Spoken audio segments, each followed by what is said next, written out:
You ever meet someone who makes silence feel loud?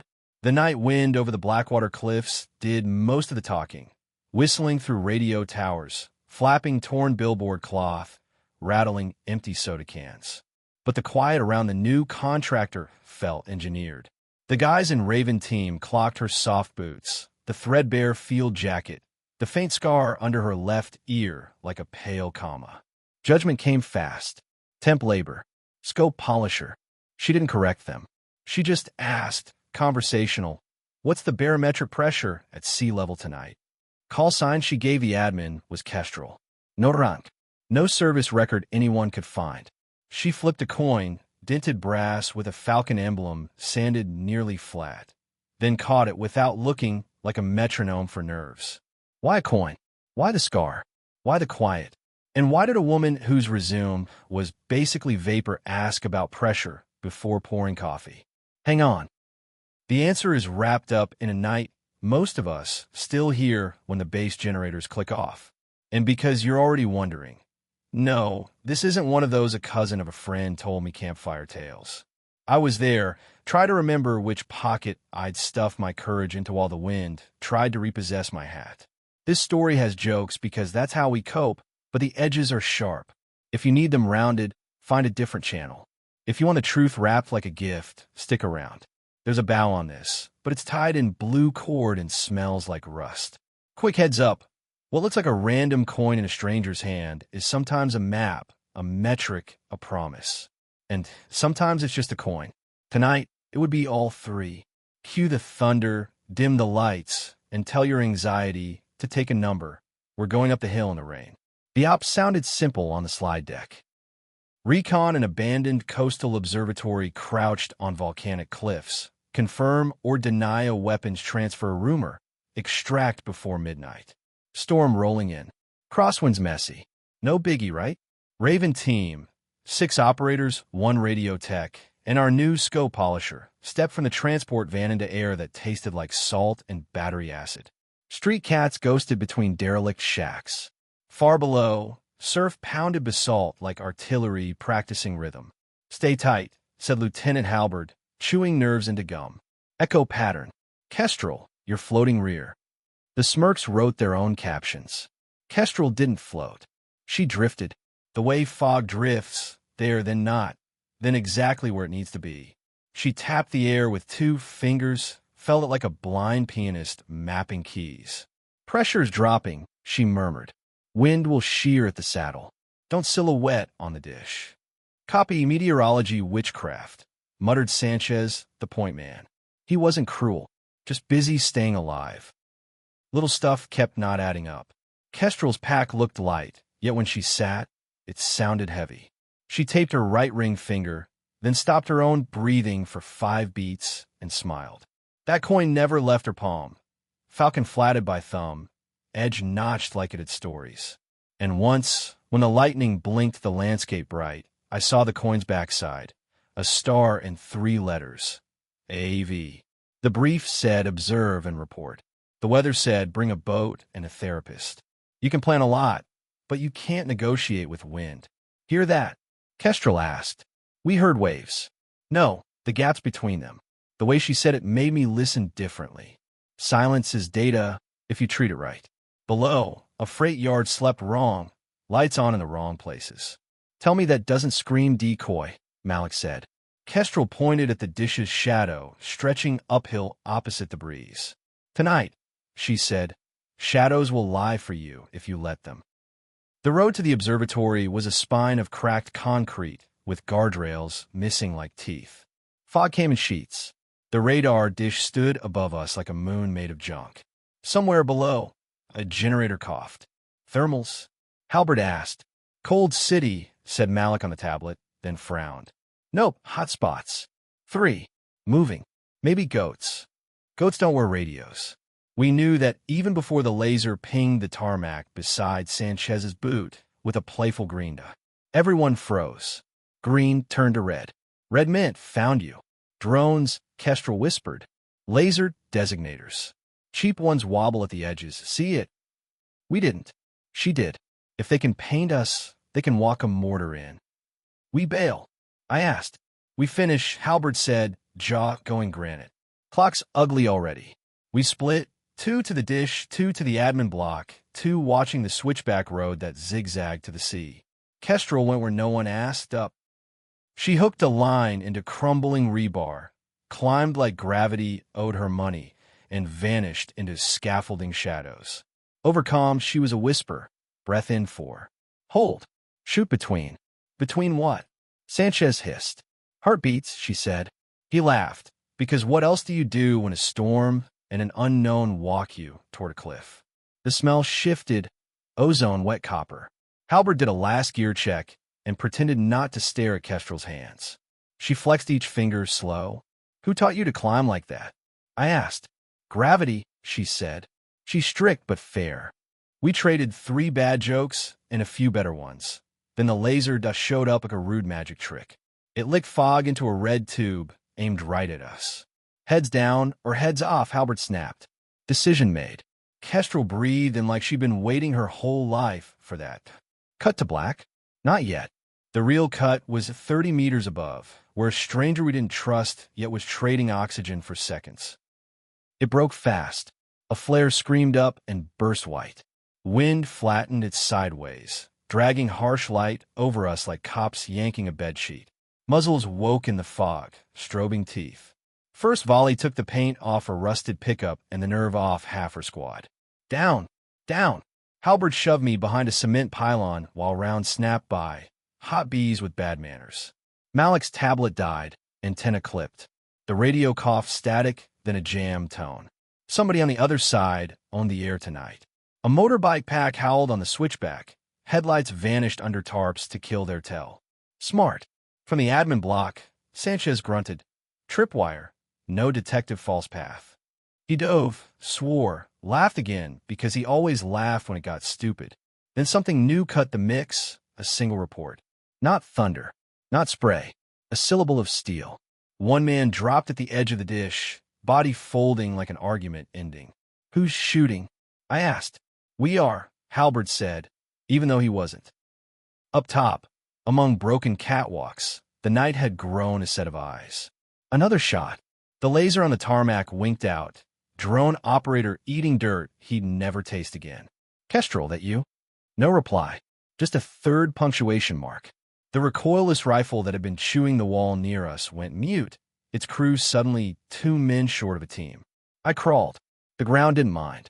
Halberd counted heads twice, like the storm might steal one if he blinked.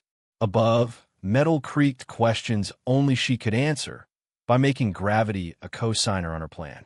Still think she's a scope polisher? I asked Sanchez between breaths. I think I'm going to polish my apology, he said. Then sparks screamed off the dish frame and lit my sleeves with fireflies. Fresh angle. New shooter. Or 2. The math kept getting worse. If you've never felt wind slap your mouth full of metal, you've never fought on a cliff in a storm. A ricochet kissed my cheek and wrote my name in blood water. Halberd did math no sane person loves. Ammo, distance odds. He didn't like the answer. We're boxed, he said. Road's a funnel. Dish is a spotlight. Admin's a mousetrap. Malik slammed the radio. Jammer was close. Too close. And the bikes were cutting their engines above us, coasting the last meters. Kestrel, status? Halberd barked. Kestrel broke silence. I need 90 seconds. For what? To turn 90 seconds into the rest of your lives. The next sound was a sigh. Not hers, steel. She shot a hanging counterweight cable to free a rusted maintenance cart perched on track. It groaned awake, rolled, then thundered downhill. 2 bikes chose the wrong moment to be alive. Sparks bloomed. A man screamed. Before the scream learned how to finish itself, Kestrel moved the story along. Another shot, and the jammer sprouted a neat hole, and then a bad day. Comms! Halberd barked. Malik listened. Static, then bless nothing. The jammed tone died. I've got sky, he breathed. Raven to base. Lightning stepped in and unplugged his sentence from the universe. We were on our own again. Left side, fence gap, Vale called. They'll try to pour through. Make it look inviting. Halberd tossed a chem light where a door would be if hope lived here. Men went where light was. Men paid for it. I checked my magazines, then checked my hands. How many bullets do you have? I asked nobody. The wind answered with a handful of rain like coins on a table. Heads or tails? We'd find out. Victory doesn't send a calendar invite. It sneaks, then slips. A grenade bounced off the dish strut and popped in the air like a cruel party favor. Shrapnel stitched the catwalk. Kestrel vanished from my angle. A second later, I saw her roll, then stop hard against a beam. Her breath hitched once. Something small clinked down the grate. The coin. It skittered, paused in a slice of lightning, and for the first time we actually saw it. The falcon was there, yes, but the letters below weren't just AV. They were a name, Anya Vale, and two carved words, Kieran Pass. Halbert swore softly. I knew a Vale, he said, eyes on the storm, not the past. Different theater. Didn't miss. Kestrel. Vale dragged herself back to the rifle with one arm. Blood soaked her sleeve dark. You good? I asked. Breathing still works, she said. Good enough. She tucked the coin under a wrist wrap without ceremony. Names are for mail. I need angles. The bikes regrouped. Someone on their net started bossing the night around. You can hear confidence. It has a clean edge. They'll push the saddle in 30, Vale said. They think we're brittle. Let's be elastic. Elastic how? We bend, we don't break, then we snap back hard. On my mark. Move left like you're retreating. Leave the right dead quiet. A pause. And hey, remember when you called me a scope polisher? She added, almost playful. Hold that thought. Callback delivered. Storm still laughing. We slid right. Made our shapes smaller than our fear. We waited, counting heartbeats, because she'd put that idea in our heads, and it wouldn't leave. Timing saves lives. But bent. We made noise on the left, boots, curses, the honest clatter of fear. On the right, Vale built a trap out of absence. Her first shot killed the loudest voice on the enemy net. Her second blinded the only floodlight worth a paycheck. Darkness helped those who knew it. Third shot is going to feel like luck, she warned us over comms. It's not. She hit the bracket holding a maintenance ladder. It fell, made music, spooked two men into sprinting where the ground looked like ground until it wasn't. Their weight punched through corrugated rust. Their shouts went down a level nobody had checked. Fourth shot cut a rope that had no business still existing. A suspended crate swung, turned, and rewarded an unlucky rifleman with 40 years of sea air corrosion to the face. By the fifth, we were believers and participants. We surged into the gap she carved. Halbert's team cleaned the admin. Sanchez finally stopped laughing long enough to plant a breaching charge where it could argue persuasively with a steel door. The argument ended with an agreeable boom. Inside, maps, cheap radios, and a lot of bad intentions labeled neatly in a language we all read. Arrows. Status Vale? Halbert asked. Wind's shifting. We've got 90 more seconds of this magic trick before the curtain slaps shut, she said. Use it. And if you can't use it, pocket it. Future you will thank you. Somewhere in there, Vale laughed once. Not mean, delighted, like a coder whose script finally compiled. Our sneers were gone, replaced by respect. When your life depends on language, you trim adverbs. We spoke in verbs and moved like we meant them. The last push was math and mercy. The math, 6 of us, maybe 20 of them left and upset about it. The mercy, none. Not after the first 10 minutes. A truck roared to life near the switchback, flatbed with cages. Not goats this time. Men. Vale's shot took the driver through glass. Then she exhaled and turned the same breath into a gift for the radiator. Steam geysered. The truck groaned sideways and pinned 2 fighters against a wall that had never asked to be part tonight. Battery's dying, she said calmly. Final set. She shot a transformer on the lower pole. Sparks, a hum dying like a whale's song. And the entire lower yard fell into a darker dark. Then she stitched the gravel in front of the last squad leader with 2 deliberately low shots. Pebbles in the shins can wobble a soul. He flinched, turned, shouted.